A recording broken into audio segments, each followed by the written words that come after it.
ব্রাহ্মণের মেয়ে হয়ে গোমাংস রন্ধন করেছে। জয় নিতাই, জয় গৌর হরি বল। কণ্ঠটা টেনে নিয়ে যাচ্ছে, লোপারটা একটু কমিয়ে দাও তো বাবা। আর ব্যাপার কি, কণ্ঠটা টেনে নিয়ে যাচ্ছে, আজকে নিরস করে ফেলছে কণ্ঠ, কিন্তু আমার ভিতরে শুকিয়ে যাচ্ছে। কথা বন্ধ হবে। মায়েদের চরণ ধরে আমি মিনতি করছি, কথা বলা যাবে না। এই মন্দিরের ভিতরে কারা? এই মাই, ওই বুড়িটারে বাইরে দাও। মস্তকগুলো সকলে ঢেকে বসুন, মায়েরা মস্তকটা ঢেকে বসুন। সুধী সমাগত, আজকের ভাগবতীয় আসরের দূরদূরান্ত থেকে ছুটে আসা ভক্ত ভক্তিমতী মা ও বাবার আমার সবার রাতুল চরণে হতভাগা দাসের সশ্রদ্ধ প্রণতি জ্ঞাপন করছি। আজকে এই সেনদিয়া সার্বজনীন দুর্গা রাধা গোবিন্দ মন্দিরের আয়োজনের আজ দ্বিতীয় রজনী না তৃতীয় রজনী? কোন দিন? দ্বিতীয়। দ্বিতীয় তৃতীয় দ্বিতীয় দ্বিতীয় কয়দিন আলোচনা? 2 দিন। ফ্যানটা একটু দূরে, হ্যাঁ এরকম দেওয়া হোক, যে কারণে সরাসরি বাতাস লাগলে শব্দটা টেনে নিয়ে যাচ্ছে। আজ 2 দিন সংকল্প ভাগবতের আজ দ্বিতীয় রজনী। প্রথম দিন আমারই সিংহাসপদ জয় সরকার আলোচনা করেছেন, খুব মধুর হইতে মধুর হরিকথা দিয়ে মা ও বাবাদের মনোমুগ্ধকর আলোচনা শ্রবণ করিয়ে সেই ভগবত প্রেমে ডুবিয়ে দিয়েছে। আর আজকে যারা দূর দূরান্ত থেকে ছুটে এসেছেন, আপনাদের যে হরিকথা আস্বাদন করিয়ে হৃদয় মাঝে বিন্দু মাত্র সেই কৃষ্ণ প্রেমের উদ্দীপনায় ভাসিয়ে দেব, এই যোগ্যতা আমার নেই। কেননা এই ব্যাসাসনের একমাত্র সুযোগ্য অধিকার ছিলেন সর্বযুগের, সর্বকালের, সর্বসময়ের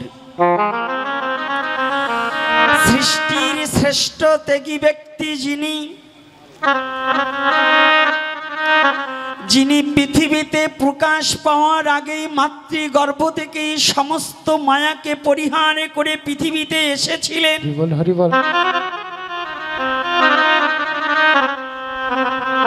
যার অঙ্গে বিন্দুমাত্র মায়া প্রবেশ করতে পারেনি,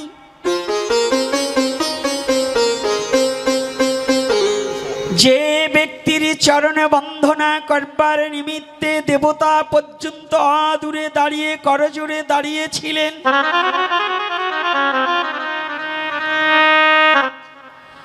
যার চরণে বন্দনা করবার নিমিত্তে পিতা প্রপিতা পিতামহ পর্যন্ত দাঁড়িয়েছিলেন। মনিটরের সাউন্ডটা কমাই দাও। পিতা তো আমরা চিনি, বাবা, তাই তো? পিতামহকে হ্যাঁ ঠাকুর দাদা, আর প্রপিতামহকে তাওই ঠাকুর দাদা। আজকে যার কথা বলছি, শুধু বাবা জীবিত নয়, আমাদের এখানে যারা আছে অনেকের মা নেই, বাবা নেই, অনেকের মা আছে বাবা নেই, অনেকের বাবা আছে মা নেই, অনেকের ঠাকুর দাদা আছে মা বাবা নেই। তা ওই ঠাকুর দাদাকে দেখার মতো ভাগ্য অনেকেরই নেই, তাই তো বাবা? আর আমি যার কথা বলছি, সনাতন ধর্মের দৃষ্টান্তগুলো একটু ভালো করে বুঝে নিতে হবে। সনাতন ধর্মের তত্ত্বটাকে যদি ভালো করে বুঝতে না শিখি, তাহলে গ্রহণ করতে শিখবো না। আগে জানবো পরে মানবো, আগে মানবো না আগে জানবো। কি কথা বলতে হবে? আমার কথায় কিন্তু কথা বলতে হবে। আগে জানতে হবে, পরে মানতে হবে। তো পৃথিবীতে যদি জানার মতো কোনো ধর্ম থাকে, সেটার নাম হচ্ছে সনাতন। পৃথিবীতে যদি কিছু জানতে চাও, যদি কিছু বুঝতে চাও, যদি কিছু শিখতে চাও, যদি কিছু উপলব্ধি করতে চাও, সেই একটাই ধর্ম, তার নাম হচ্ছে সনাতন ধর্ম। রাধে রাধে। বিশ্বাস আছে তো? এই যে মাঠে দাঁড়িয়ে থাকলে হবে না। আমি তো মনে করি এখানে সনাতনী বেশি, দু একজন হয়তো অন্য ভিনধর্মী থাকতে পারে। তা আপনাদের শক্তিটা কি একটু জোরে কথা বলতে হবে। খালি ওই চানাচুর খেয়ে গল্প করলে কাজ হবে না। সনাতন ধর্মটা হৃদয় দিয়ে বুঝতে পারছেন কিনা এটাও বুঝবার বিষয় আছে নাকি। মুখে মুখে সনাতনী কিন্তু অন্তরে সনাতনকে মেনে নিতে পারছি কিনা এটাও কিন্তু আমাদের উপলব্ধির বিষয় আছে কিনা। তাহলে আজকে যে ব্যক্তির কথা বলছি তার কত বড় পরম ভাগ্য, আর সে ব্যক্তি এ কেমন ব্যক্তি যে যার জন্য পিতা পর্যন্ত করজোড়ে দাঁড়িয়ে আছে। এর বিশেষত কারণ কি কি এগুলো তত্ত্ব কি জানার অভিপ্রায় আছে কিনা।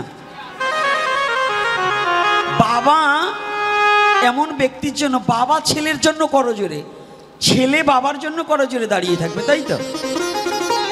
কিন্তু সনাতন ধর্মের এখানে প্রারম্ভে, ভাগবতের প্রারম্ভে, ভাগবতের প্রবেশিকার আগে, ভাগবতের মাহাত্ম্যের আগে সর্বপ্রথম বললেন পিতা পুত্রের জন্য করজোড়ে দাঁড়িয়ে আছে। এটা কেমন কথা গো, আজগবি কথা নয়। কালকে যেন এই বৃদ্ধ লোকেরা আলোচনা করবে বাজারে, গোপীনাথ একটা আজগবি কথা বলল না। সনাতন ধর্ম কখনো আজগবি কথা বলে না। সনাতন ধর্ম কোনো বানোট কথা বলে না। সনাতন ধর্ম কোনো মিথ্যা কথা বলে না। সনাতন ধর্ম কোনো কার কাছ থেকে ধার এনে কথা বলে না।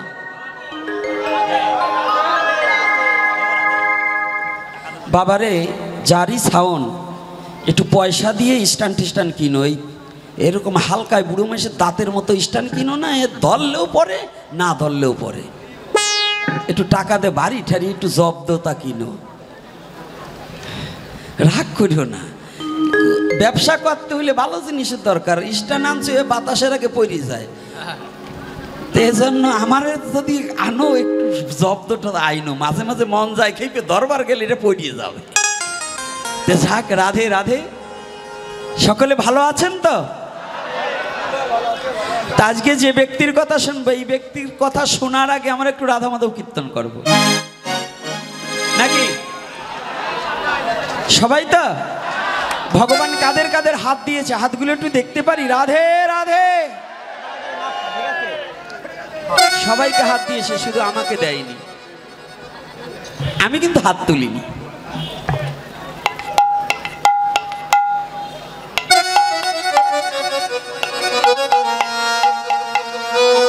আমি হাত তুলিনি কেন জানেন? আমাকে কি হাত ভগবান দেয়নি?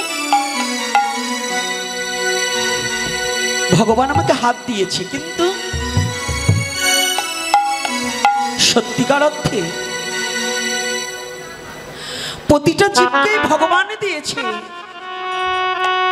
কিন্তু প্রবাদ বাক্য আছে, একজন ব্যক্তিকে বলছে তুই কি চোখ থাকিতে অন্ধ হয়ে গেছিস?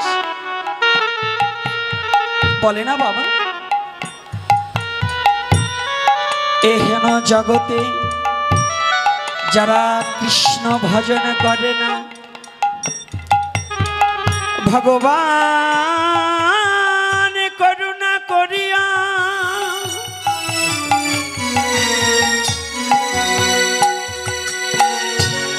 যাহাদের দুখানা হস্ত দিয়েছে,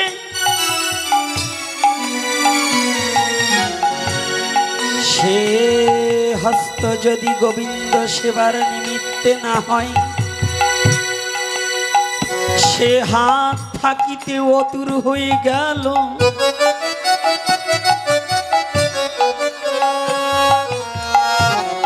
আমার দয়াময় ভগবান কৃষ্ণ যাকে সুন্দর একখানা বদনে দিয়েছে, বদন দিয়েছে,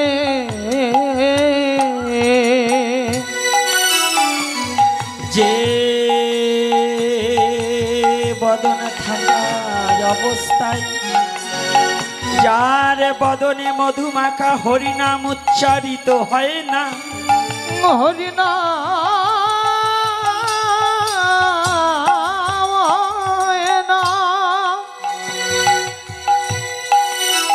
সে বদন থাকিতেও সে বুবা, যে মধুর কর্ণ থাকিতে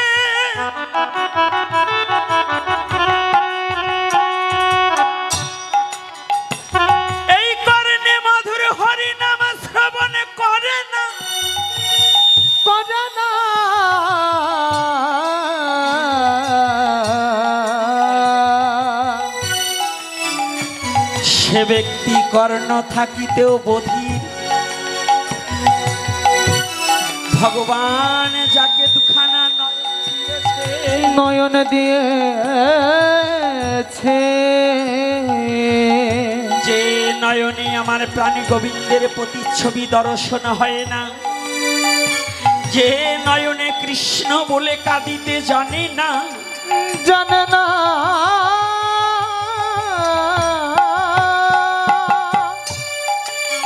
যে নয়নে শুধু মায়া কান্না কাঁদিল কিন্তু কৃষ্ণ বলে কাঁদিল না, সে নয়ন থাকিতেও সেজনা জগতে অন্ধ, তারি জগতে কপাল মন্দ যে কৃষ্ণ ভজন করতে জানল না।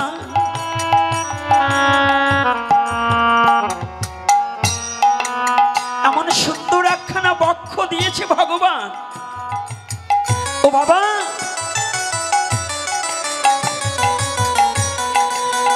কামের উত্তেজিত হয়ে কামনার বশে পড়ে কত কামিনীকে বক্ষে জড়িয়ে ধরেছি, বাহু দিয়ে বেষ্টন করে এই বক্ষে কত কামিনী জনকে জড়িয়ে ধরেছি, কিন্তু জীবনে কোনোদিন কোনো সাধুগুরু বৈষ্ণবকে আমার বক্ষে জড়িয়ে ধরিনি। আমি কোন কৃষ্ণ ভক্তকে বক্ষে জড়িয়ে ধরতে পারিনি।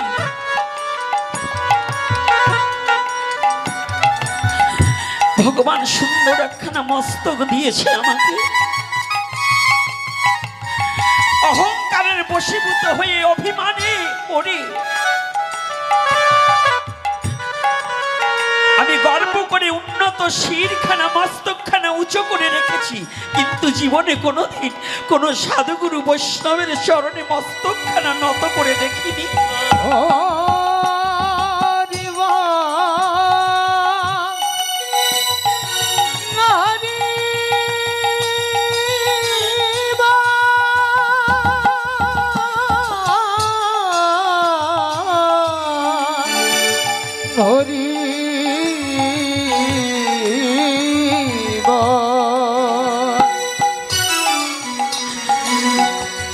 এই না মুখে কত বলেছি কুবলের বুলি, এই হস্ত দ্বারা লই নাই টেনে, জীবনে কোনদিন কোন বৈষ্ণব পদধূলি।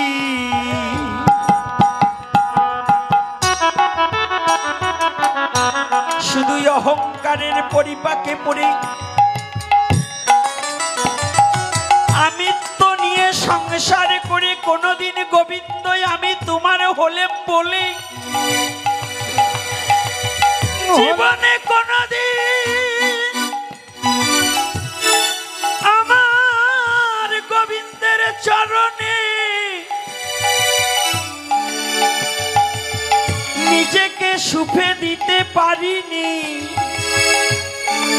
নিজের দেহখানা কোনদিন গোবিন্দ চরণে দিতে পারলে না। জগতি হরি বল, হরি বল। আমার এই দেহ দিয়ে কি লাভ হইবে? ও মন, তুমি বা ভাবিছ বসে দিনার দিনে দিন ফুরিয়ে গেল, ফুরিয়ে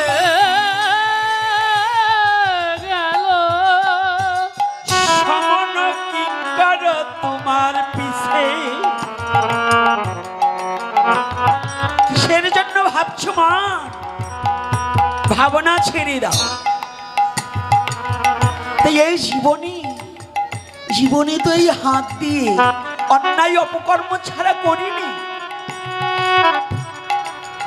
আজ যখন এই সাধু সঙ্গ করার সুযোগ পেয়েছি,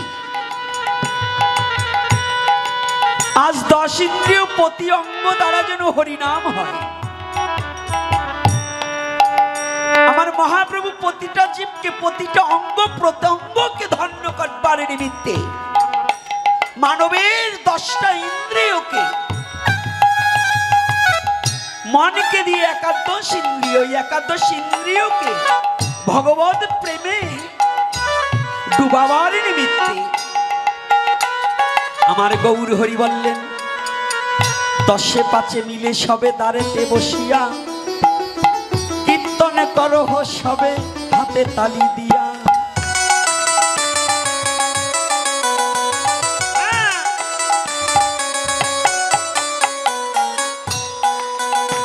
কথা বোঝা যায়?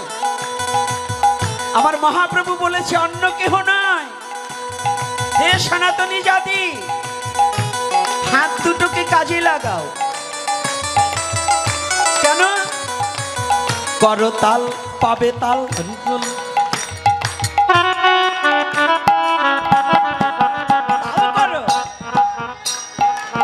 কিসে তাল করবে?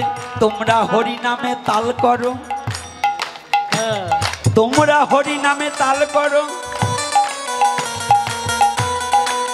যদি করো তাল থাকবে ঘরে মাল, হবে না পয়ে মাল। রাধে রাধে। কথা ছোট কথার মধ্য দিয়ে বৃহত্তম কথা। কথাটা ছোট, তাই না বাবা? কিন্তু বৃহত্তম একটা তত্ত্ব লুকিয়ে আছে। যদি করো তাল থাকবে ঘরে মাল, হবে না পয়ে মাল। আজ যত নরনারী এখানে উপস্থিত আছে, হরি নামে যাদের মনকে ডুবিয়ে দিয়েছে, যত কামাতুর ব্যক্তি হোক না কেন, হরি নামে মন ডুবালে পরে কাম পালিয়ে যাবে, প্রেমের উদয় হবে।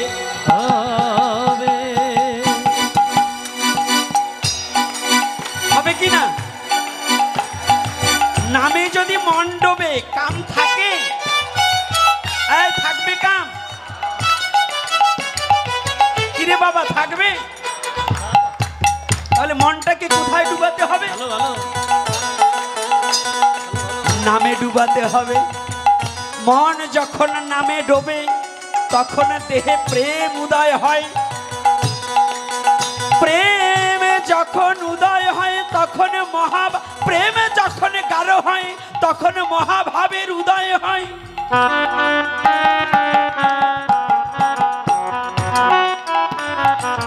মহাভাবের পরে হয় অধীরু মহাভাব। তখন আমিত্ব অহংকার থাকে না জীবের, এই তো স্বভাব।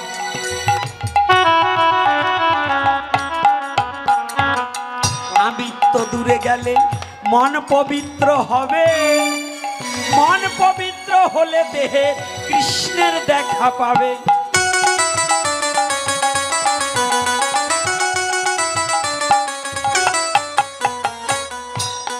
কষ্ট হচ্ছে নাকি? কি বাবা, কষ্ট হচ্ছে? তাহলে কথাগুলো তো মিথ্যা নয়। তাহলে এখানে একটু সনাতন ধর্মের তত্ত্বগুলো ভালো করে বুঝতে হবে। তাহলে এখানে করো তাল পাবে তাল। কোন তাল? জলে যদি কেউ ডুবে যায়, ছোটবেলায় আমরা খেলতাম, একজন ডুব মেরে হাতটা জাগিয়ে দিয়ে বলতো তাল আছে কি? যদি জেগে থাকে বলছে তাল আছে, যদি তলিয়ে যায় তাল নেই। তাই যারা সংসার রূপ সাগরের মাঝে ডুবে যাচ্ছে, যারা হরি নামে তাল করবে তারা ডুবে যাবে না, সংসার রূপ সাগরের মাঝে হরি বলে তারা ভেসে উঠবে।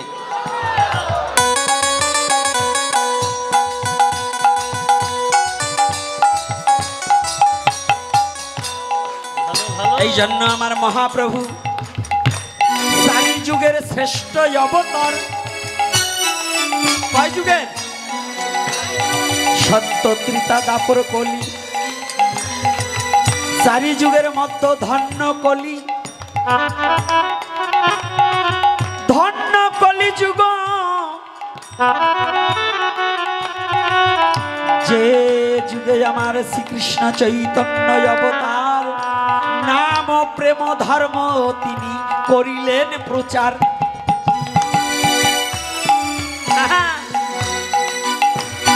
ঠিকই নাম আর। তাই আজকে সেই প্রেম আমার মহাপ্রভু, করতালি দিতে হবে। আজকে দেখবো কারা কারা করতালি দেয় না। ওই রাস্তার উপর দাঁড়িয়ে আছে, কয়জন করতালি দিচ্ছে না। হাতে কি ব্যথা কিনা আমি জানি না। যেগুলোর হাতে ব্যথা ওইগুলো আজকে হরি নামে করতালি দেবে না। আর যদি ভগবান হাত দিয়ে থাকে, হাত যদি ভালো থাকে, তাহলে ভগবানের নামে করতালি দিতে হবে। কি দিতে হবে কি না? মায়েরা কি বলেন? আমার মায়েরা ভালো। এই যারা সনাতন ধর্মে জন্মগ্রহণ করে, এই দাঁড়ান, এইখানে নেই ওই ধরনের লোক, তবু একটু বলে রাখি, যারা সনাতন ধর্মে জন্মগ্রহণ করেছে, গায়ে শক্তি আছে, অথচ হরিনামে তারা তালও দেবে না, হরিনামও করে না, ওরা কিন্তু পুরুষও না নারীও না। ওরা কোন দলের লোক? হ্যাঁ,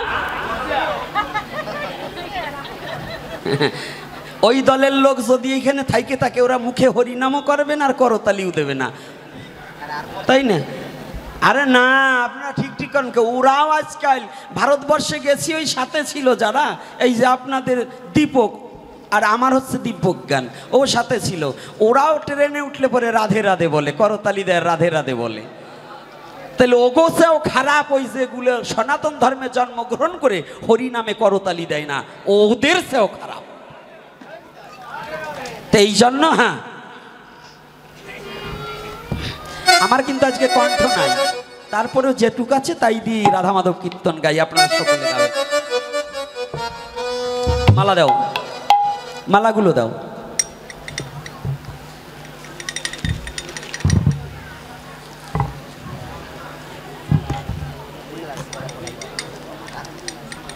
আমার হাতে ধরিয়ে দিতে হবে। কি টাকা দেবা তো? ঘুরি বাজাই দেবো না, হবে না।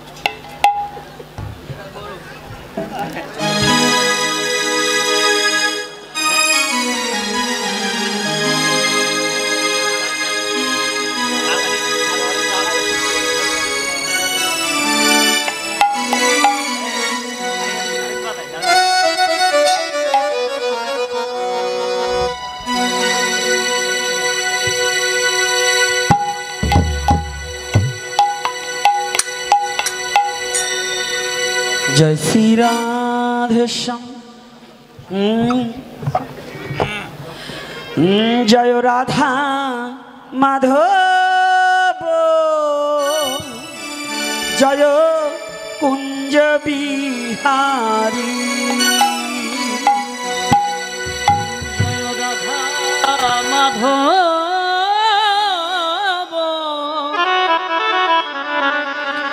जय कुंज बिहारी। जय गोपी जन वल्लभ, जय गिरिवरधारी। জয় গোপী জনবল্লভ, জয় গিরিবরদারি। जय राधा माधव, जय कुंज बिहारी। सबाई जय राधा माधव, जय कुंज बिहारी। जय गोपी जन वल्लभ, राधे जय गिरिवरधारी। জয় গোপী জনবল্লভ, জয় গিরিবরধারি। जय राधा माधव, जय कुंज बिहारी। জয় রাধা মাধব, জয় কুঞ্জ বিহারী। যশোদানন্দন ব্রজ জনরঞ্জন, যশোদানন্দন ব্রজ জনরঞ্জন। যশোদানন্দন ব্রজ জনরঞ্জন। যশোদানন্দন ব্রজ জনরঞ্জন। যমুনা তীর বনচারী, যমুনা তীর বনচারী। যমুনা তীর বনচারী। যমুনা তীর বনচারী। জয় কুঞ্জ বিহারী। জয় রাধা মাধব,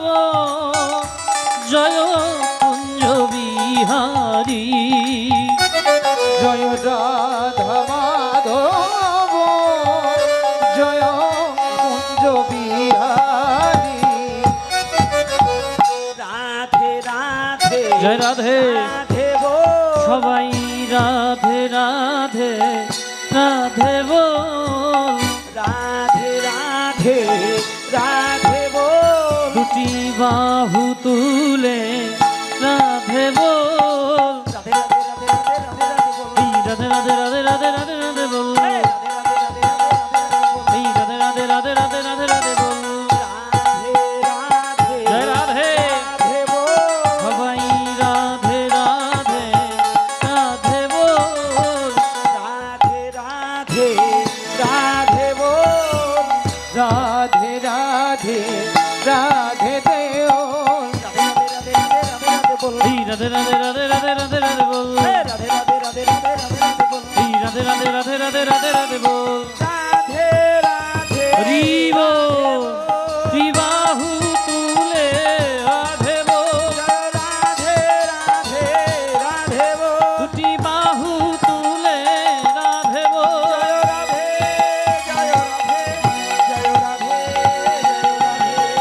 জয় রাধে জয় রাধে জয় রাধে জয় রাধে পরম পুরুষ পরমেশ্বর ভগবান শ্রীকৃষ্ণ কি জয় প্রেমময়ী শ্রীমতী রাধা রানী কি জয় প্রেমের ঠাকুর ভগবান গৌর হরি কি জয় আজকের হরি কথা কি জয় আজকের আগত ভক্ত বৃন্দ কি জয়। জয় নিতাই গৌর হরি বল হরি বল।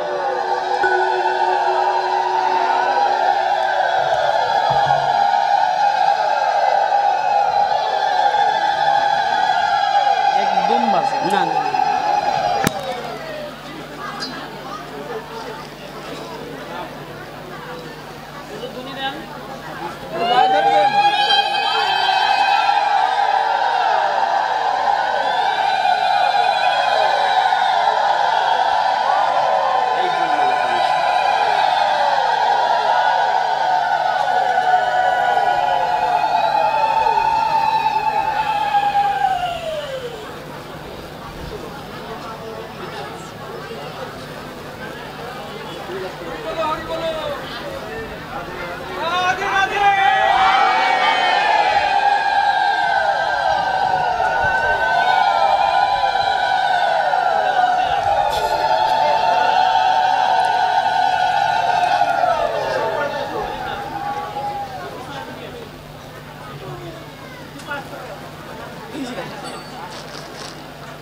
জয় শ্রী রাধে।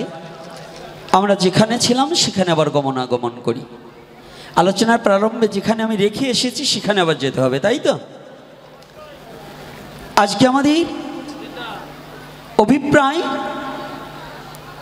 পিতা পুত্রের জন্য করজোড়ে দাঁড়িয়েছে। কেন? আর এ ব্যক্তিকে কথা হবে না, এই ডান ছাড়টা কথা হচ্ছে, কথা বন্ধ, ওখানে কথা হবে না। এ ব্যক্তিকে, এ ব্যক্তি আর কেহ নয়, কৃষ্ণ দ্বৈপায়ন বেদব্যাস স্বপুত্র শ্রীল সুখদেব গোস্বামী প্রভুপাদ। তাহলে শ্রীল সুখদেব গোস্বামী প্রভুপাদের জন্য পিতা ব্যাসদেব পর্যন্ত দাঁড়িয়েছিলেন। যেমন আজকে একটা জিনিস পরিবর্তন হয়েছে আমাদের সমাজে। আজকে যখন আসতেছিলাম, আমাকে নয়, ভাগবত যখন প্রবেশ হয়েছে, আমি কোনো কিছু নয়, এই যে দাঁড়িয়ে সম্বর্ধনা জানানো, এটা চিরচরিত প্রথা। আজকাল তো আমাদের মধ্যে যদি চেয়ারম্যান, এমপি, মন্ত্রী আসে, তাহলে আমরা সবাই দাঁড়িয়ে যাই, তাই তো? দাঁড়িয়ে যাই কি না? কিন্তু ভগবানের একজন শুদ্ধ ভক্ত আসলে আমরা দাঁড়াতে অভ্যাসস্থ নই। সে যে মতের যে পথের হোক, এটা হইল পরে। যদি ভগবানের একজন প্রিয় ভক্ত আসতে দেখা হয়, তখন নিজে চেয়ারে বসে থাকলে, যদি সে মন্ত্রীও হয়, একজন শুদ্ধ ভক্ত দেখলে তার ওই মন্ত্রিত্ব চেয়ারটাকে ছেড়ে দিয়ে দাঁড়িয়ে তাকে সম্বর্ধনা জানানো উচিত। অন্তত অন্য ধর্মে আছে কিনা তা জানি না, কিন্তু এটা সনাতন ধর্মের নিয়ম, এটা আমাদের সনাতন ধর্মের চিরচরিত প্রথা।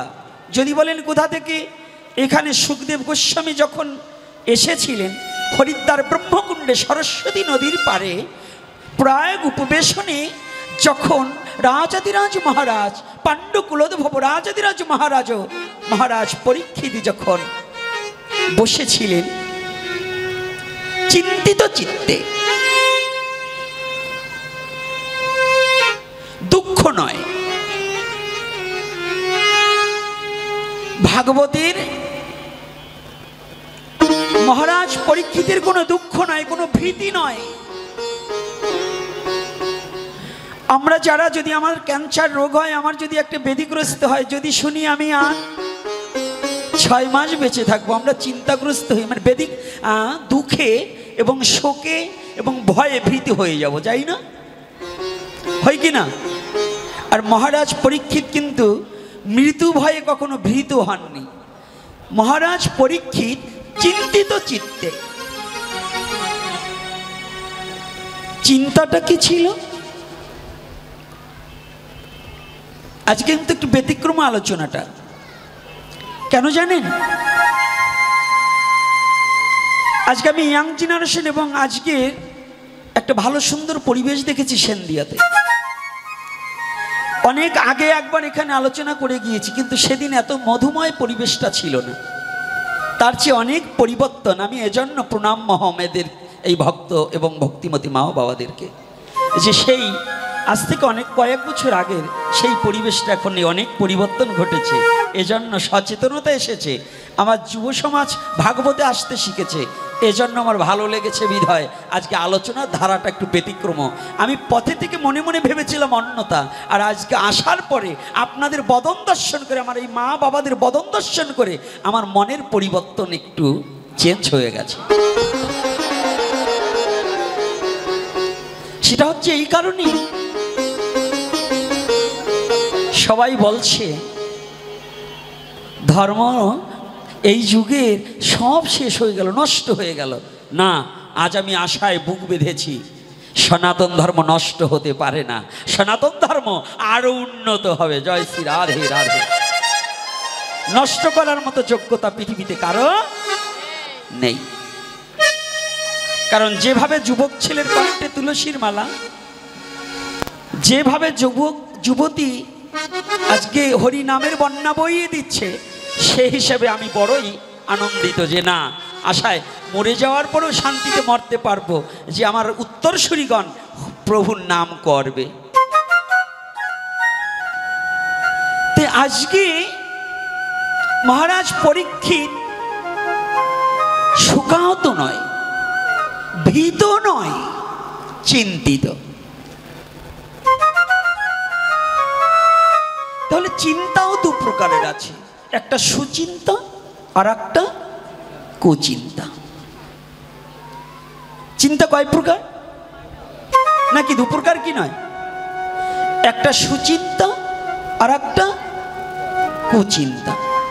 আজকে মহারাজ পরীক্ষিত কোন চিন্তায় মগ্ন? মহারাজ পরীক্ষিত চিন্তামগ্ন ছিলেন,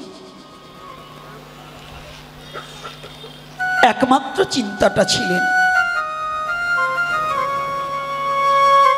আত্মচৈতন্যবোধ জ্ঞানের অনুশীলন করেছে বটে, কিন্তু আত্মজিজ্ঞাসাটা কিং কর্তব্য বিমূঢ়। আমার এখন কর্তব্যটা কি? আমি এখন মোহবশত আমার কর্তব্য কর্মের কথা হারিয়ে গেছি। আমি কার কাছে আমার হিত কর্তব্য কর্মের কথা জানতে পারলে এবং জিজ্ঞাসা করার মতো ব্যক্তি একমাত্র কে আছে? এ কথাগুলো শোনা কথা, কিন্তু শোনা কথাটাই আবার বারংবার একটু অন্যভাবে বলছি। এই লীলাটা বহুবার শ্রবণ করেছেন, কিন্তু শ্রবণ করলেও সনাতন ধর্মের হরিকথা কখনো পুরাতন হয় না। সনাতন ধর্মের ভগবানের কথা বাবার নামের মতো। বাবার নাম যেমন সন্তানের কাছে 1,00,000 বার বললেও তাহা পুরাতন হয় না, সেটা যেমন উল্টিয়ে পাল্টিয়ে বলা যায় না, আর সনাতন ধর্মের হরিকথাও যতবার বলুক না কেন তাহা কখনো পুরাতন হয় না, আরো নূতনত্ব সৃষ্টি হয়। রাধে রাধে, হয় কি না? হ্যাঁ, তাহলে বাবার নামের মতো না? কোনো সন্তান কি তার বাবার নাম 50 বার জিজ্ঞাসা করলে উলট পালট করে বলে? বলে না। তা সনাতন ধর্মের হরিকথাও কখনো কারো উলট পালট করে বলতে হয় না, এটা বললেই যেন আনন্দ হয়। রাধে রাধে বললেই যেন কি হয়? সবার হয় না, তোমরা কয়েকজনে বলছো আনন্দ হয়, আর কয়টার বুক ফাইটিয়ে যায়, বুঝছেন না? সমন দমন রাম নামে আর কুকুর দমন মুগুরে। সনাতন ধর্মের মধ্যে আবার কিছু কুকুরে মুখ ঢুকাইছে, ওই কয়টারে মুগুর না দিলে ঠান্ডা হয় না। এই সনাতন ধর্মের মধ্যেও কিছু কুকুরে মুখ ঢুকাইছে, এই কয়টারে মুগুর দেবার জন্য গৌর হরি কিছু কিছু লোক জগতে পাঠাইছে। কথা বলবেন না, কথাগুলো ভালো করে চিত্তে একটু ঢুকাতে হবে। আমি আগেই জানি, আমাকে ঠিক করার আগে আমি আগেই বলি হরি কথা পরে, আগে পাত্র গঠনের কথা বলতে হবে। তো এইবার চিন্তা দু প্রকার, একটা কুচিন্তা আর একটা সুচিন্তা। তাহলে মহারাজ পরীক্ষিতের চিন্তাটা ছিল আমি কার কাছে গেলে আমার কর্তব্য কর্মের কথা আমি সন্ধান জানতে পারবো। এই যে বুড়ো ধাড়ি হয়ে গেছি, চুল পেকে গেছে, দাড়ি পেকে গেছে, গোপ পেকে গেছে, ছেলে মেয়ে বিয়ে করিয়েছি, এখনো পরের কাছে বুদ্ধি জানতে যাই কি করে পরের সর্বনাশ করা যায়, কি করে ওই যে একটু খাস জায়গা আছে ওইটা নিজের নামে আনা যায়, কি করে জাল দলিল করে ভাইয়ের জমিটা আনা যায়। এরকম লোক আছে কি না? এখানে নাই। ও আপনাদের এইখানে বুঝি নাই? না, এখানে সবাই ভালো। এখানেও আছে নাই। ওই যে ওরা মাথা, তুমি বলো কেন, তুমি বলো যে নাই আর ওরা বলছে আছে। এর কারণটা কি জানেন? আর মহারাজ পরীক্ষিত জিজ্ঞাসা করছে আমার কর্তব্য কর্মের কথা, আর আমার মতো শয়তান খুঁজে বেড়াই আর এক শয়তানকে যে আমি পরকে ঠকানোর কথা জানবো, কি করে ঠকানো যায়। এটাই ব্যবধান, এটাই আমাদের কি পার্থক্য আছে কি না? সনাতন ধর্মের কথাটা ভালো করে বুঝতে হবে, খালি গল্প বললে হবে না, সনাতন ধর্মটাকে বুঝতে হবে। আজকে এক বাবা বলেছিলেন আমি কোন গ্রন্থ পড়লে পরে আমি কি এই তত্ত্ব জানতে পারবো। তখন আমি বলছি বাবা বই পড়ে কোনোদিন আমি কে এটা জানা যায় না, বই লেখছে কে? কয় মানুষে। আমি বলছি তাই আগে যাই এটা মানুষের চরণ ধৈর্য, যদি মানুষের কৃপা তোমার প্রতি হয় তবে তোমার গ্রন্থ পড়তে হবে না, তুমি নিজেই গ্রন্থ হয়ে যাবে, তুমি নিজেই গ্রন্থ হয়ে যাবে। গ্রন্থ কি পড়ে কোনোদিন আত্মচৈতন্য তত্ত্ব উপলব্ধি করা যায়? একজন সৎ মানুষের চরণে আশ্রয় নিলে, সৎ মানুষের কৃপা যদি তোমার প্রতি হয়ে যায় তখন তোমার আর গ্রন্থ পড়তে হবে না। আজকে সেই তত্ত্বটাই আমাদের দেখিয়ে দিলেন চোখে আঙুল দিয়ে। মহারাজ পরীক্ষিত কোনো গ্রন্থ পড়তে চাইলেন না। সেদিন কোনো বেদ পাঠ হয়নি, সেদিন কোনো মহাভারত পাঠ হয়নি, সেদিন কোনো গীতা পাঠ হয়নি, সেদিন কোনো চণ্ডী পাঠ হয়নি। হয়েছিল? করেছিল মুনি ঋষিরা, তারা করেছিল, কিন্তু উনি এটা জানতে চাইনি। উনি বলেনি আমাকে একটু বেদ পাঠ করে শোনাও। উনি শুধু তাকিয়েছিলেন কখন একজন মানুষের দেখা পাবো, কার বদনে পানে তাকিয়ে কার কাছে আমার জীবনে জিজ্ঞাসাটা করিব, আমার জীবনে জিজ্ঞাসা করিব,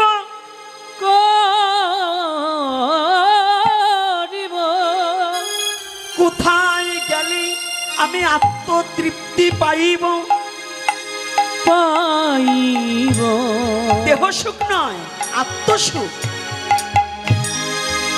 দৈহিক সুখ ক্ষণ সময়, আর আত্মসুখ চিরস্থায়ী, আর দেহ সুখ ক্ষণস্থায়ী। দেহের সুখের জন্য যে কর্ম করা হয় তাতে কখনো ঈশ্বর প্রাপ্তি হওয়া যায় না। আর যদি কোনো জীব আত্মসুখে আত্মতত্ত্ব উপলব্ধি করে আত্মাকে জানার অভিপ্রায়ে যদি কোনো কর্ম করে তবে নিজেকে জানতে পারলে, নিজেকে বুঝতে পারলে, নিজেকে চিনতে পারলে তবে ঈশ্বরকে চিনতে পারবে। যতদিন পর্যন্ত নিজেকে চিনতে পারবে না আমি কে, ততদিন পর্যন্ত সেই ঈশ্বরকে জানতে পারবে না। আজকে মহারাজ পরীক্ষিত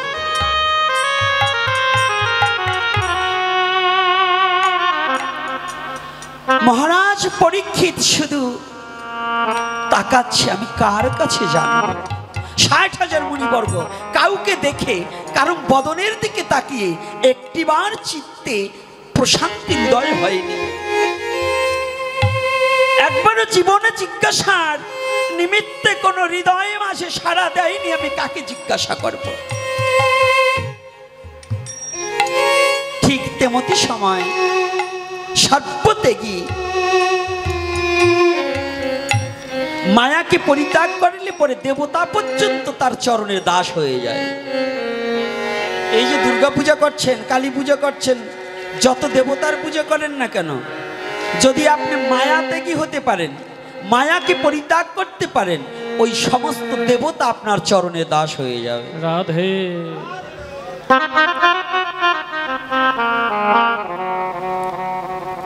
রাধে রাধে। কথাটা কি বোঝা যাচ্ছে বাবা? কষ্ট হচ্ছে না তো? তাহলে এই মায়াটাই হচ্ছে আমাদের কৃষ্ণ ভজনের একমাত্র বাদী। কে বাদী? কাম কিন্তু বাদী নয়।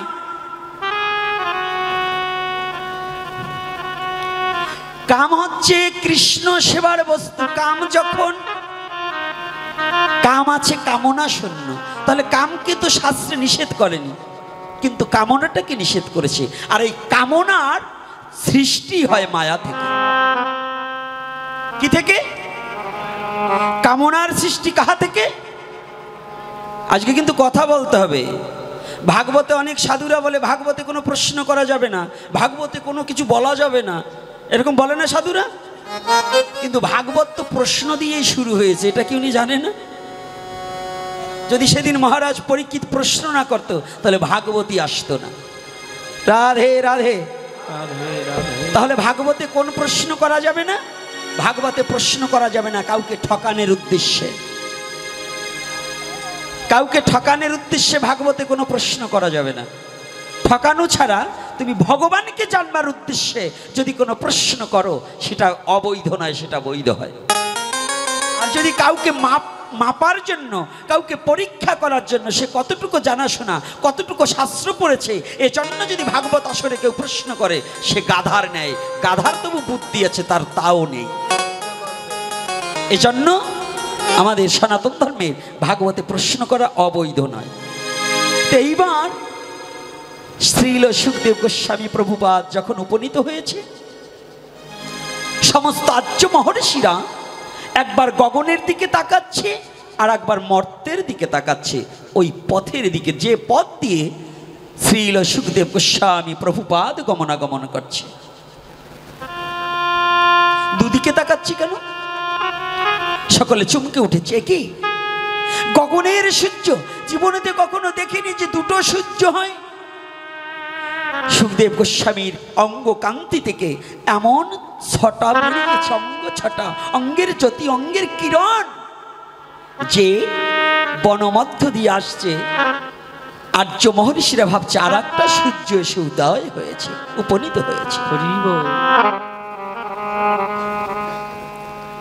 সেদিন শ্রীল সুখদেব গোস্বামী প্রভুপাদের কাছে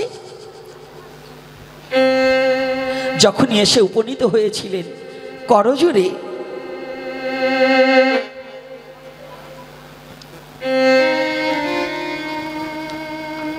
মহারাজ পরীক্ষিত করজোরে বিনয় করে, বিনয় বচনে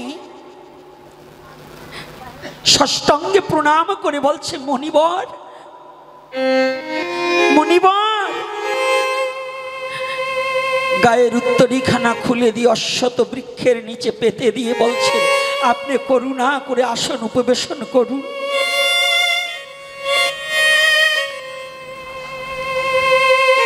মুনিবর বলছে, মহারাজ। বলছে, না না না, আমি আজ মহারাজ নেই, মনিবর জানুন, আমার এক সময় রাজত্ব ছিল, আমার এক সময় পুত্র স্ত্রী সকলে ছিল, ঘর ছিল, বাড়ি ছিল, জমিদারি ছিল, আমার অট্টালিকা ছিল। তখন তখন পরীক্ষিত মহারাজ ছিল। কিন্তু জানুন মনিবর, আজকে মহারাজ পরীক্ষিত দিন ভিখারি হয়ে আপনার সম্মুখে দাঁড়িয়েছে। আহা,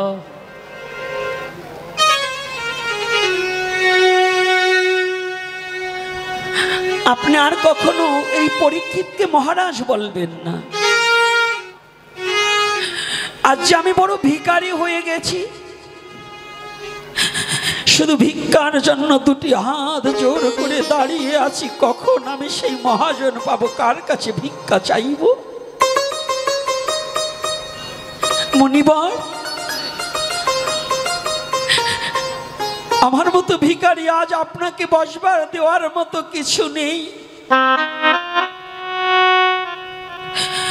এই ভিখারি একমাত্র শুধু দাঁড়িয়ে আছে ভিক্ষার জন্য, আপনাদের চরণ, অন্তত আপনার চরণ ধুলি আকাঙ্ক্ষার জন্য। মুনিবার,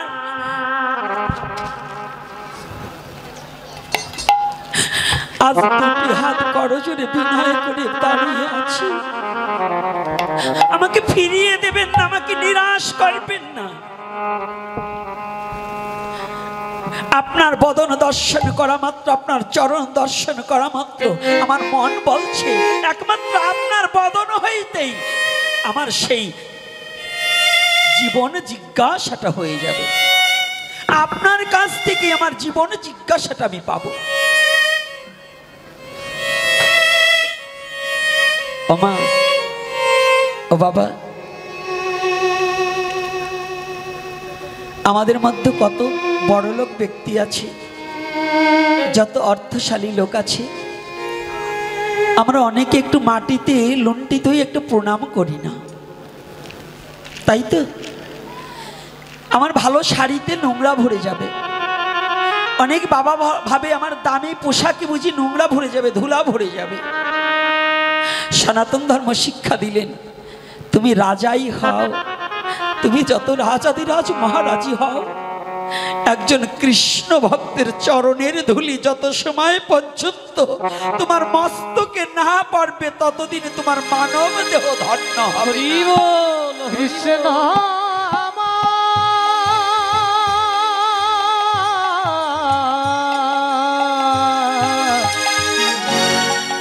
কৃষ্ণ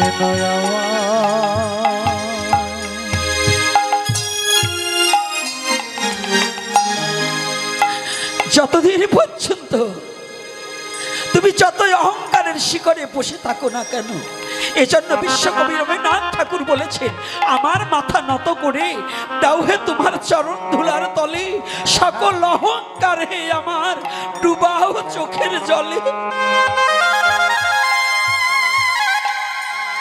ও জগতে জীব, মহারাজ পরীক্ষিতকে দিয়ে বিশ্ব জগৎকে শিক্ষা দিলেন। জগতে জীব, আজ মহারাজ হয়ে সমস্ত রাজপ্রাসাদকে পরিত্যাগ করে আজ দিনহীন ভিখারির বেশে এসে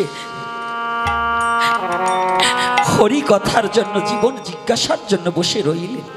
তোমাদেরও যখন হরিবাসরে যাবে, যখন ভাগবতীয় কথা শ্রবণ করবে, যখন ভগবানের কথা শ্রবণ করবে, তুমি জমিদারি পোশাক পরে নয়, তুমি ভিখারির মতো হয়ে হরি কথা সাধন করো। ভিখারির মতো হয়ে অভিমানকে পরিত্যাগ করে দাও, অহংকারকে পরিত্যাগ করে দাও।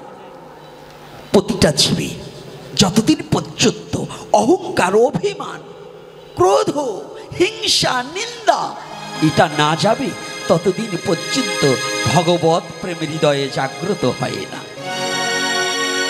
হয় কি বাবা? হবে?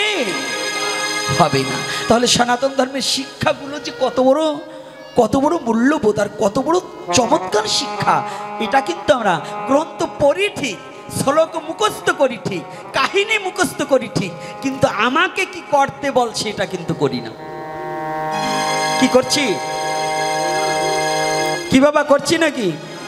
আজকে অনেক মুখ দেখছি, কিন্তু এই আপনাদের গ্রামেরই তো ছেলে আমার অনুকূল বাবাকে আজকে দেখছি না।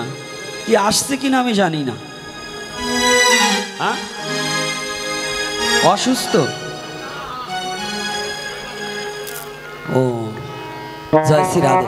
আরে ভারী অসুস্থ হয় নাই, প্রতিদিন ডাক্তারখানায় বাজারে চা খাবার আসে, কিন্তু এখন ওই যে বাবারটাই ঠিক আছে, বেড়াবার গেছে। যাক, কারণ এই অঞ্চলে অনেকে চিনি, মুখে চিনি, আবার নাম জানি না। আর আমার বাবা অনুকূলরে তো চিনি অনেক দিন থেকে, এই জন্য নামটা স্মরণে আছে।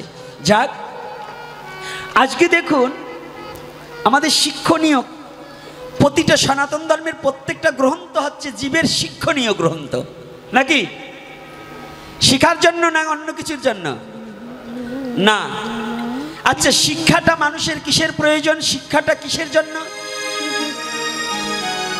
এই লেখাপড়াটা কিসের জন্য? চুরি করার জন্য না ভালো কিছু করার জন্য?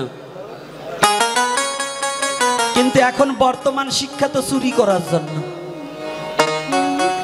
এখন বড় বড় শিক্ষিত যে কয়টা, ওই কয়টা যা চুরি করে, ভালো তেল মাখা চোরেও তা চুরি করে না। ছাগল কি করে বলেন? কিরে বাবা, আজকে আমার ডাক্তার বাবার বাসায় গেছিলাম, তো ডাক্তার বাবারে বলি নেই, তখন কিছু বলবো কেন? কারণ আজকাল এই বড় বড় খাত যেগুলো মানুষ হওয়ার জন্য, যেটা সেবামূলক কাজ, ওই জায়গায় চোর বেশি। ডাক্তারি খাতেও চোর বেশি। মিথ্যা কথা বললে চেক যেটা না লাগবে, পরীক্ষা যেটা না লাগবে, তার সাইডে ঢুকিয়ে দেবে। ওইখানতে ডাক্তার আবার পার্সেন্টেজ খাবে, খায় কি না? ওই যে আর একজন আবার বলেন আমার মা, মানে ওই দলের লোক তো ভাবে যে আমরা বইলি এবার কোন জ্বালায় পড়ব, কিন্তু আজকে ছাড় দেবো না নে। হ্যাঁ, ভাবছো যা মনে মনে যা ভাবছো তা হবে না। ভাবছো যে গোসাই লীলায় প্রবেশ করলো, আমরা যা চাই তা তো পাই না, না দিয়েও যাবো না। ওই ভগবানের কথা বলবো, ফাঁকে ফাঁকে আমাদের কথাও একটু বলবো, কারণ চরিত্র পরিবর্তন না হলে সনাতন ধর্মকে টিকিয়ে রাখা সম্ভব না। খালি মালা জপ করলে কাজ হবে না। সুমন দমন রাম নামে আর কুকুর দমন মুগুরে। রান্নাঘরে কুকুর উঠলে রাম রাম বললে কাজ হয় না, ওই সময় মুগুর ভিক্ষে লাগাতে হবে। আর হরে কৃষ্ণ কাজ হবে কোন জায়গা? শ্মশান কিংবা গোরস্থানের পাশ দিয়ে যাবে, ভূতের ভয়তে হরে কৃষ্ণ কবে। যাগো ভূতের বেশি ভয়, ওরা কিন্তু হরে কৃষ্ণ জোরে জোরে কয়। আর আমাকে ভূতের ভয়টাই না, এই জন্য একটু হরে কৃষ্ণ ছোট করে কই। আমি এবার ওই মুগুরে বিশ্বাসী। তো এই জন্য সনাতন ধর্মের যে কথাগুলো একটু ভালো করে মনোযোগ দিয়ে শুনতে হবে। কেন বলছি? শিক্ষা খাতে চোর। এখন বর্তমান যা শিক্ষার, বর্তমান যা ডাক্তারি পেশা, সেবামূলক কাজেই দেখবেন চৌর্যবৃত্তি বেশি ঢুকে গেছে। এজন্য বলছি, আগে মানুষ অশিক্ষিত চোর ছিল, আর এখন বর্তমান এই যুগে শিক্ষিত চোর বেশি। চোর কিনা? আমাদের মতো সাধুরাও শিক্ষিত চোর। শাস্ত্র জানে কিন্তু মানে না। শাস্ত্র জানে কিন্তু মানে না। বলুন কয়জনে মানি? হাত তুলুন যে আমরা শাস্ত্র মানি। আমি আজকে দেখিয়ে দেবো কে কে শাস্ত্র মানেন। শাস্ত্র মানেন কে কে বলুন, হাত তুলছেন? আচ্ছা, এইবার শাস্ত্র জানেন কারা কারা, তারা হাত তুলেন। আস্তে, কথার ভিতরে একটু প্যাঁচ দিয়ে বলছি। জানার মানা কিন্তু এক নয়। তো শাস্ত্রে কি বলেছে? স্বধর্ম নিদানং শ্রেয় পরধর্ম। শ্রীমদ্ ভগবদ গীতা কি মানেন নাকি? কারা কারা মানেন? যারা যারা মানেন তারা জোরে হাত তুলুন, মানে একটু উঁচু করেন বেশি। আচ্ছা, ভালো, নামান। আচ্ছা, এইবার সবাই মানেন, গীতা না মানা লোক এখানে নেই। আচ্ছা বলুন তো, গীতা যারা যারা মানেন, আমার একটু প্রশ্ন। আমার এই যে দিব্যজ্ঞান আজকে আমার বকাবকি করিয়েছে পথেরতে, মানে আমারে সরাসরি দেয় না, একটু ঘুরেই দিছে।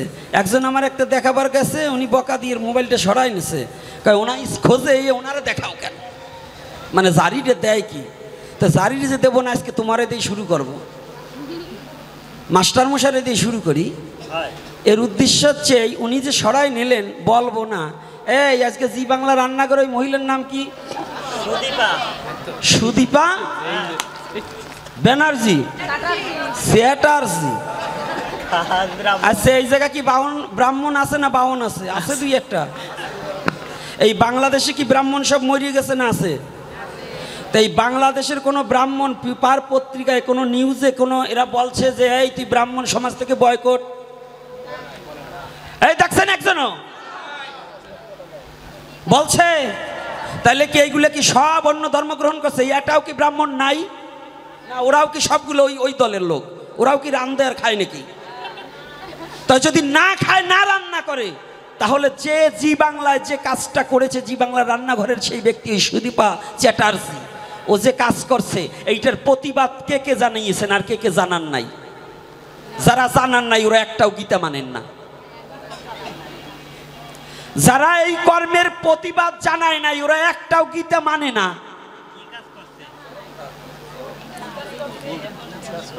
কি কাজ করছে? ব্রাহ্মণের মেয়ে হয়ে গোমাংস রন্ধন করেছে, তা আবার দেখাইছে কোনটা কোনটা দিয়া।